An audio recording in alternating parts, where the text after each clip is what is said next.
تازه خبر د پاکستاني ملیشو یو ځل بیا په کونړ حمله کړې او غواړي ځینې سیمې قبضه کړي.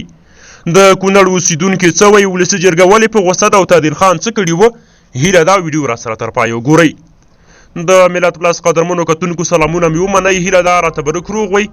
د مهربانۍ له مخې د سپورتي، سیاسي، هنري او نورو جالباتو لپاره زموږ چینل ملت پلس در سره همدا اوس سبسکرایب کړئ.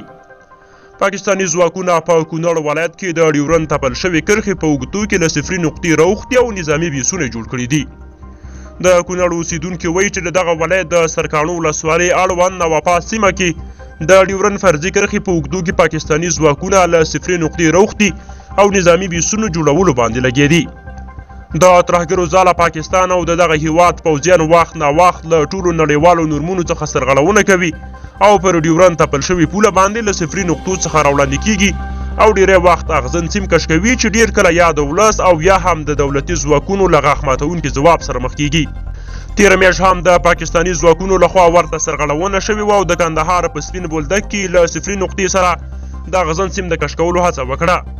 هغه مهال د پاکستاني ملیشو لخوا په تپل شوي ډیورند کرښه باندې د اغزن تار غځولو پر وړاندې د تادین خان افغان سرحدي ځواکونو خپل لومړی درجه چمتووالی نیولی وه او که د پاکستاني ترهګر سالارو ملیشو لخوا په دغه سیمه کې د اغزن تار غځول پیل شوي وی، افغان دفاعي او سرحدي ځواکونه به پرې برید کړی وه.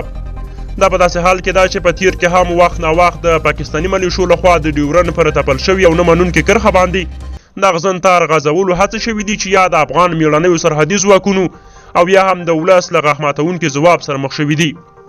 اوس تازه د ولسي جرګې یو شمېر غړو هم د کونړ د سرکاڼو ولسوالۍ اړوند نواپا سیمه کې د پاکستاني ملیشو لخوا تعرضي مخکې راتګ نه منونکي عمل بلل شوی او د ژر اقدام غوښتنه یې کړې ده.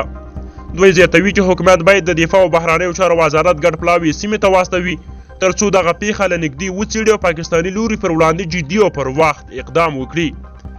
د ولسي جرګې د دفاعي کمیسیون غړي وایي چې دوی په سرکاڼو کې د پاکستاني ملیشو له مخکې راتګ څخه خبر ترلاسه کړی او زیاتوي چې دلته پاکستاني ملیشو بیسونه جوړ کړي او ولسي وګړي تنګوي.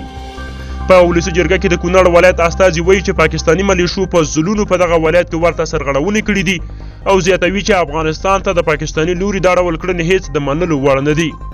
تر اوسه د دغه تعرضي پیښې پر وړاندې دفاع وزارت ته د زور کارولو امر هم شوی نه دی.